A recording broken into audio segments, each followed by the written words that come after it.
Hello, I'm Tom Bailey, and in today's episode, I'll be getting to know Terry Begue, who is an international speaker and author of Attract and Keep Customers for Life: 4 Abilities to Build Trust, Communicate Your Value, and Charge What You're Worth. So, Terry, hello, and a very warm welcome to today's episode. Hey, Tom, so good to be here, and I'm honored. It's just going to Great. be a lot of fun, I think. I'm sure it will. I really appreciate you being here. And just out of interest for some of our global listeners, whereabouts in the world are you right now? I'm in Ohio in the United States. That's sort of the northern, eastern part of the country. Incredible. Thanks for It's sharing. Say again. I'm sorry, it's winter time here right now. I have a VA who's in Australia, and they're in the middle of summer. It's beautiful in Australia. So I'm in the UK, and it's also winter time here. I think it was about 2 degrees this morning.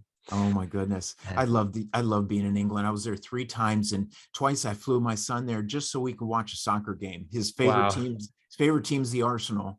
The Arsenal, fantastic. And we had such a good time. We said, let's do it again the next year. And absolutely.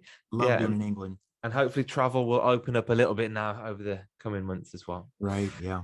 So I just want to share one last thing about you before we do get started. So Terry is living proof that every single one of us has the ability to overcome our challenges and create the most extraordinary life that we can imagine. And I personally can't wait to hear more about your story today. The title for today's episode is How to Communicate Your Value. And Terry's going to show us how to do that in just 7 minutes. So no pressure. Question number 1 today is, who are your ideal clients? My ideal clients are people who want to be entrepreneurs. They want to quit working for a paycheck every week and break out on their own, or startup business owners or small business owners who are struggling to grow their business. They want to scale. Right. People like that. Yeah. So it's that early entry level businesses, Yes. whether that's entrepreneurs, startups, or small business owners. Yeah, it's perfect for me because I look at myself. A long time ago, 30 years ago, I was my own perfect customer because I was an absolute train wreck, and I figured it out on my own, and I turned my business around to where it's awesome. And I still do that today, 43 years later. And incredible.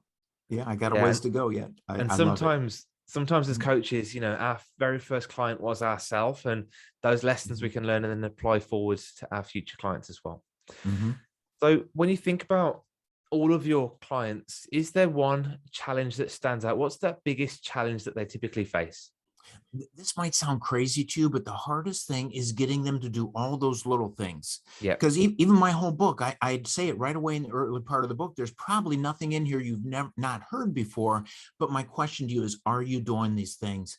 Because they're simple little things to increase your interpersonal skills, and by themselves, not a big deal, but when you combine them all, I got dozens of them in my book. When you combine them all, they're very powerful. I mean, I haven't advertised. The reason I know I'm on track with this is I haven't advertised for my painting business since 2012, and I still turn away more jobs than I take. Yeah. It's crazy. So it's all about that reputation, relationships, interpersonal skills that. Yep. And doing those relations. Yep. Showing up on time when you said, keeping your promises and cleaning up after yourself, and telling the customer, stop and listen to what their issues are. Little things like that. And so few people I found in my industry do that. They get all excited and they want to talk about themselves too soon. And the owners right away think, this guy's just trying to sell me something. He really doesn't care about me. And so it's those little things. Yeah, completely understand. And I guess these business owners that don't get the basics right, and they go too quickly into social media or website and don't get the foundations right, what impact might that have on them or their business? The ones that try to go too fast, they really don't have that foundation built. Website's nice, but again, you need to back it up with a reputation. I haven't advertised, but I still have a website. I just don't look at the website as advertising. It's really just social proof, you might say, or a video brochure.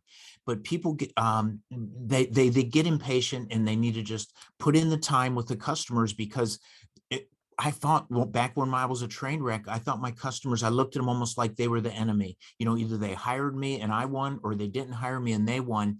And it wasn't until I realized that your customers are the pathway to your success. When they're behind you, life is good, because they don't need us, we need them. So important. So yeah, for those business owners listening, get those first few customers and just give them everything, wow them, and do what you say you're going to do. Like you said, really just be a good reputation, good reputable business owner, and then that'll pay itself forward over time. Yep. And then ask for, after you've done all that, then ask for a testimonial. We'll probably Yes, talk about that a little bit later, but that's perfect. the idea. Get those Excellent. word of mouth. Makes complete sense to me. So for somebody Mhm. listening that's starting to resonate and reflect on this message, what's that one valuable piece of advice that you might give them to really help them get started? Hmm. Um, I would say, I'm going to come back to that right now, the testimonial piece, which is social proof, because what other people say about your business is 100 times more powerful than anything you could say, because it just sounds like you're bragging. The idea is, though, a lot of people will say to me, I don't have a business yet. I don't have any testimonials, because I tell them to put them on paper, show them to the customer when you give them a price. But if you don't have any and you're just brand new, you can still get character endorsements, maybe Yeah, from a minister or a friend or a business owner in town who's respected, and you could, somebody that knows you, that's maybe doesn't have the same last name as you, mhm. and they just say, hey, would you maybe give me an idea, or how would you tell everybody that if I can write this down about what it's like knowing me and being around me, and just support me if you would, and getting that those first couple of testimonials, then it starts to roll a lot easier after that. But sometimes you got to get those personal endorsements that aren't necessarily reflect what you do for a living. Yeah, makes complete sense. So testimonials, social proof, really important in the early days and Mhm. ongoing as well.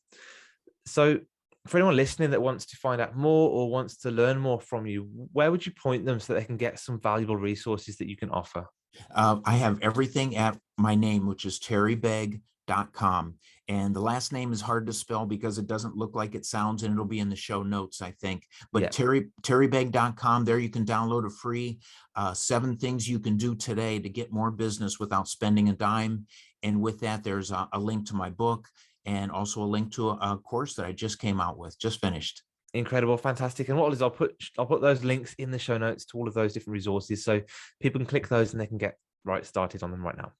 So, and next question from me is, when you think about your career and your journey, what you've learned, what would you say is one of your greatest either mistakes or failures or learnings in business, and what did you learn from it? Probably my biggest mistake, I was actually just talking about this on a podcast yesterday, is that I thought I could do everything on my own. I thought Yeah, I can figure it out. I was very independent. I couldn't work for anyone when I started. I had 2 or 3 jobs when I was a teenager, and I never got fired, but I didn't stick around either. I was that diehard entrepreneur, but I took it too far. I thought I could figure out painting on my own, and instead of looking for a mentor or even working for a painter for a few months, I had to do everything on my own. And I paid a serious price, because it took me, I started my business when I was 18, and it wasn't until I was about 28 that my business started to become profitable. yeah. My wife and I, we got married young, and we lived from job to job. It was really tough. And so that's a big mistake. I should have asked for help. I should have looked for mentors. I should have looked for even a book to read, but I didn't do any of those things. And I badly regret that.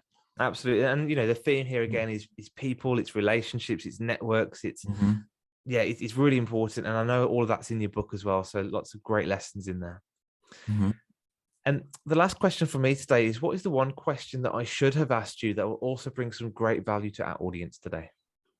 Question that you should have asked me. Oh my, that's a good question. How can I get started? I guess I want to break away. I want to quit my job, but I'm afraid to. That's what some people tell me. I'm afraid to take that leap. And my advice would be to start getting out there, start talking to people. There are some jobs.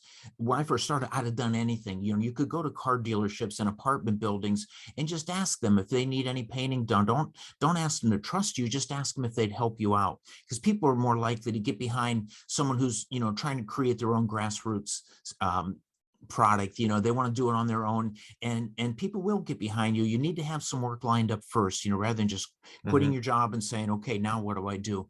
Be ready, have work ready. Even it's pretty easy to find painters right now that are looking for help. I know in my Yeah. country it's crazy. So maybe have work ready, maybe transition from a job for a painter, if it was even painting, a plumber, a roofer. Have work ready to go first before you make that jump, because it's easy to panic and go back to your, what I call, real job. Yeah. Yeah. Great. Couple of great lessons in there. One, again, was that relationship side, ask for help. People will help you when you're in need. And the other thing is, yeah, don't just throw everything away and leave that paycheck. Have something lined up before you make that transition. Really, really important. Yep, exactly.